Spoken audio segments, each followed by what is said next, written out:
Sekarang setelah dengar yang senior-senior, saya kepingin dengar yang milenial. Milenial Pak Ridwan. Ini kolonial ini Bang. Gak belum. Pak Ridwan nanti milenial dulu.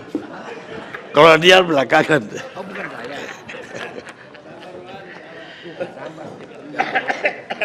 Saya kepingin Sarli Anavita dulu. Ini predikatnya dikasih oleh tim LC.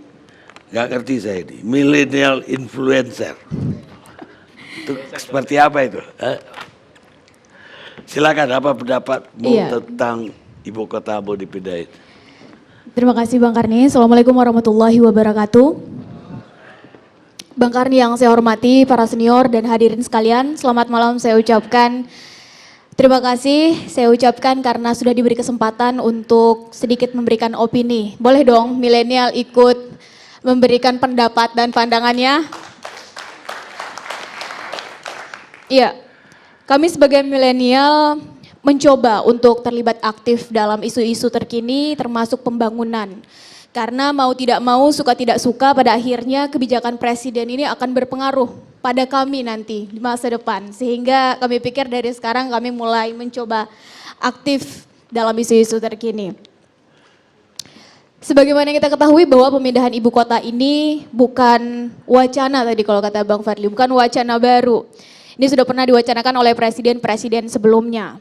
Namun alasan utama presiden yang tadi sama-sama kita saksikan di awal program ini, setidaknya ada 4 yang ingin saya highlight Pak Karni.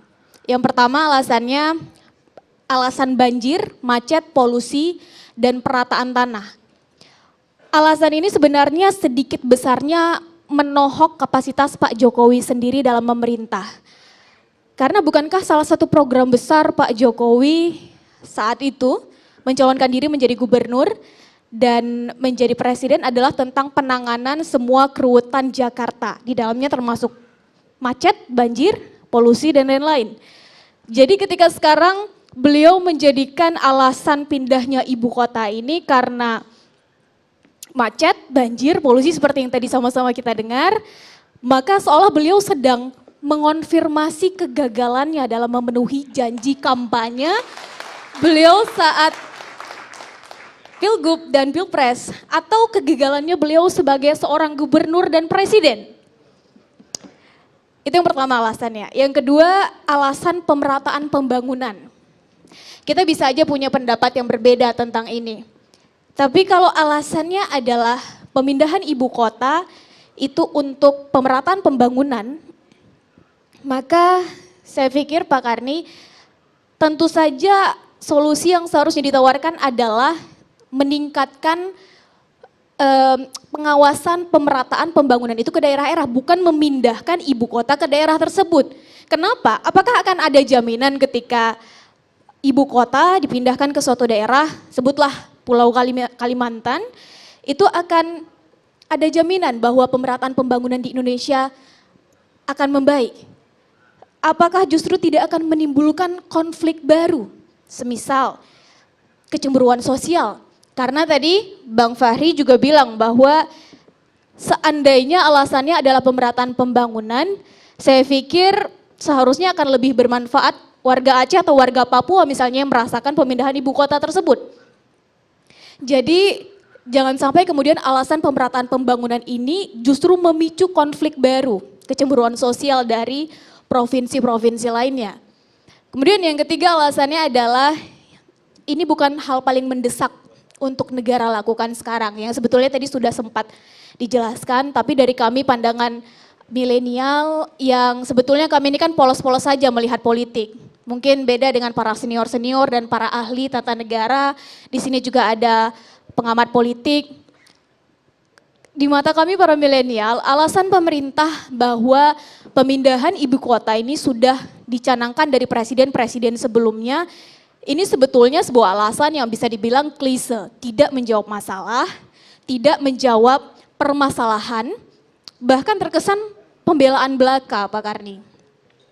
Apakah pemindahan dan pembangunan ibu kota di wilayah baru ini menjadi program yang paling mendesak untuk dilakukan. Kenapa ini perlu kita pertanyakan? Saya pikir tadi sudah dibahas tuntas juga oleh Bang Fadli yang mengerti hal teknis. Dana 466 triliun itu bukan dana yang kecil. Kalau berdasarkan kami milenial membaca, sumber-sumbernya kurang lebih dari jual aset, kemudian kemungkinan utang lagi, dan itu adalah dana yang besar, sangat banyak. Sementara di sisi lain ada banyak sekali pekerjaan yang lebih mendesak untuk dilakukan. Pengangguran misalnya, lapangan kerja yang sangat dibutuhkan oleh masyarakat khususnya anak muda. Kemudian pembayaran BPJS, BUMN strategis yang kini terancam bangkrut karena terlilit hutang. Sebutlah Garuda, PLN, Krakatau Steel, dan lain-lain. Sehingga jangan sampai pemindahan ibu kota ini mengenyampingkan sesuatu yang justru seharusnya diutamakan, diprioritaskan. Bahkan seharusnya negara hadir untuk memastikan terlaksananya hal tersebut demi keadilan dan kemakmuran rakyat Indonesia.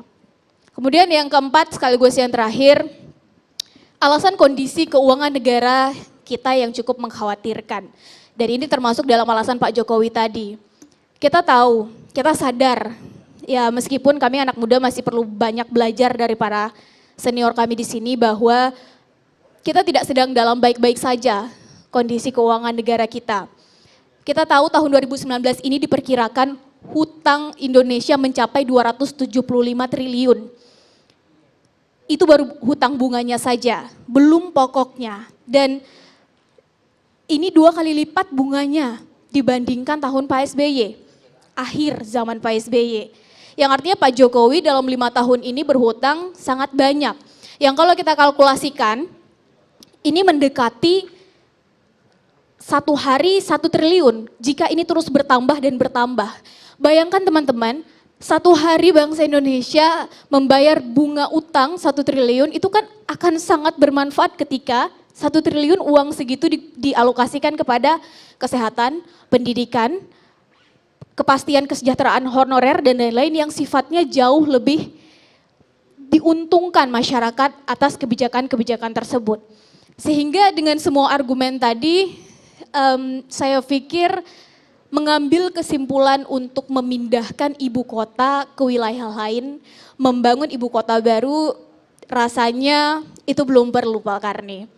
Solusinya adalah tetap kembali pada azas efektivitas, efisiensi, ciptakan lapangan kerja, hapus KKN, berantas KKN sampai ke akar-akarnya, dan yang paling penting dan utama adalah kembali tegakkan Undang-Undang Dasar Pasal 33 itu dengan murni dan konsekuen. Terakhir Pak Karni, saya kira anak muda tidak begitu peduli siapa presidennya. Siapa saja yang memimpin silahkan, namun anak muda itu pasti akan peduli dengan bagaimana kinerjanya, bagaimana dampaknya terhadap kami. Pak Jokowi secara pribadi saya kira baik-baik saja, dia ramah senyum, kita bisa lihat beliau keluarganya rukun, beliau juga ramah dengan kita semua. Yang rata-rata bermasalah itu kan pada akhirnya adalah tataran kebijakannya. Dan rata-rata saya pikir anak muda itu melihat ke situ, bukan ke personalitasnya. Saya ingin sampaikan satu pantun kepada kita semua di sini, mungkin Sherly sebagai yang awam. Sungguh indah burung yang terbang, hingga, gimana? Burung Babe. Sungguh indah burung yang terbang, hinggaplah ia di atas batu. Kalau ucap pemimpin tak lagi bisa kita pegang, kepada siapa kita harus mengadu?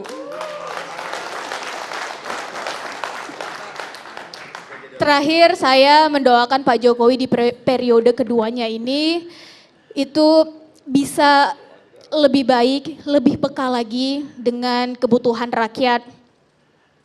Dimampukan oleh Yang Maha Kuasa untuk melunasi janji-janji kampanyenya selama ini.